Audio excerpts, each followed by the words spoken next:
A static, controlled environment feels perfectly safe to us, right up until the exact microsecond that physics violently shatters that illusion.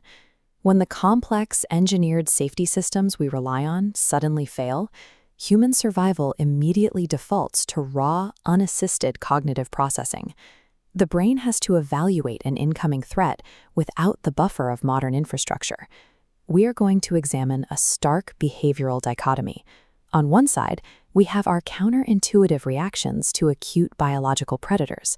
On the other, our response to navigating extreme, lethal organizational negligence. To understand these events, we have to look past the resulting tragedies. Our focus here is strictly on the technical breakdowns and the specific decision matrices that occurred in the seconds before impact. Human beings possess highly evolved mental heuristics for evaluating a sudden, primal threat. Yet, paradoxically, we remain completely blind to lethal, mathematical realities manufactured by our own complex environments. Ultimately, making it out alive requires matching the correct cognitive model to the specific threat vector rapidly approaching you. Take the environment of consumer recreational facilities, like ski resorts. These are structured spaces that see massive volumes of severe kinetic accidents, ironically heavily concentrated on beginner-friendly terrain. The statistical reality is severe. There are roughly 600,000 ski-related injuries and an average of 54 fatalities per year nationwide. The overwhelming majority of these lethal impacts are the result of colliding with static environmental objects, like trees, rather than other moving skiers. This brings us to the concept of risk compensation. When users wear engineered safety gear, their perceived threat level actively lowers. That false sense of security leads directly to faster, highly aggressive behavior that outpaces the equipment's actual limits. Look at the standard protective headgear used in winter sports. This equipment is strictly limited to a rigid outer shell and a relatively thin interior foam lining meant to absorb shock. This graph illustrates the mechanical mismatch. A ski helmet protects riders at speeds up to 12 miles per hour, flatlining exactly there. Meanwhile, a skier striking a tree routinely travels 25 to 40 miles per hour, generating exponential force that completely overrides the hardware. We see this macro-environmental engineering failure escalate in extreme recreational activities. In 2013, at Russia's Dombai ski resort, an activity called zorbing utilized these completely smooth, inflatable spears devoid of any mechanical braking mechanisms. The technical failure was absolute. Operators placed an unsteerable, momentum-gaining object onto an open mountain face. There was no closed-system track and zero kinetic dampeners to arrest the descent. The massive sphere tumbled uncontrollably down the steep mountain face for nearly a mile, resulting in a fatality. Technical safety measures constantly mask lethal kinetic realities. Strict compliance with standard gear simply does not equal physical safety once basic engineering limits are breached. We can shift our analysis from individual equipment failure to the psychology of a group crisis operating inside a highly structured professional environment.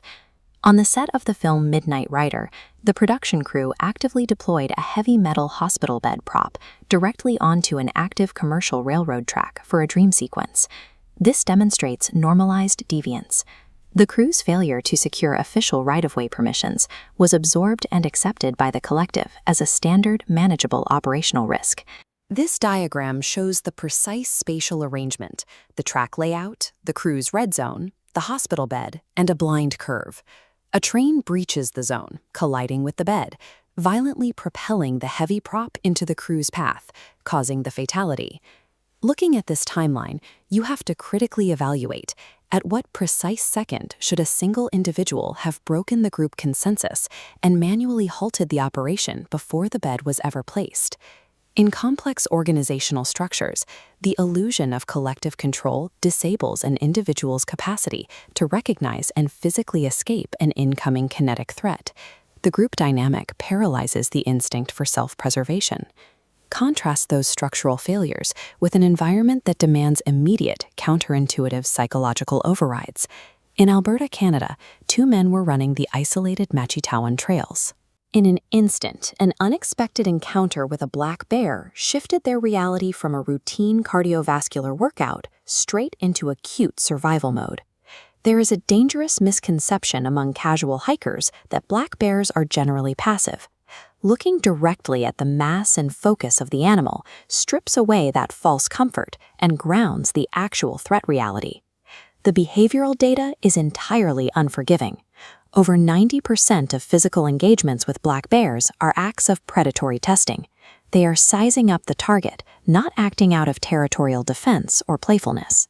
Surviving this requires what we call an amygdala override. It takes immense conscious cognitive load to manually suppress the autonomic nervous system's screaming demand to turn around and flee. This diagram illustrates why fleeing is fatal.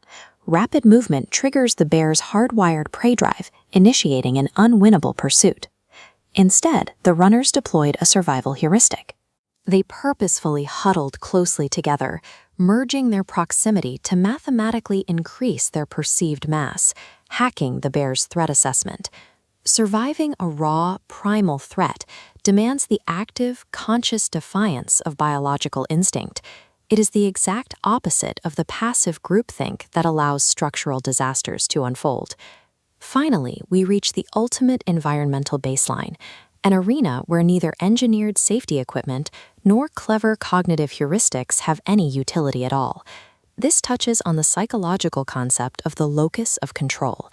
We have to consider what happens to the human mind when overwhelming external forces completely bypass internal decision-making and eliminate all individual agency.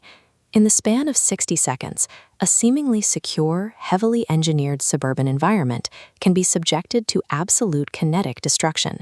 The sheer irrelevance of human safety protocols becomes starkly obvious against extreme meteorological physics. A foundation designed to hold a home is swept entirely clean by sheer barometric pressure and wind velocity. An EF4 tornado is an unavoidable, unstoppable force of nature. But the tragedies on the ski slope and the film set were entirely manufactured by human decision-making. Plastic equipment cannot override the physical laws of velocity, and professional consensus, no matter how unified, cannot halt incoming kinetic momentum.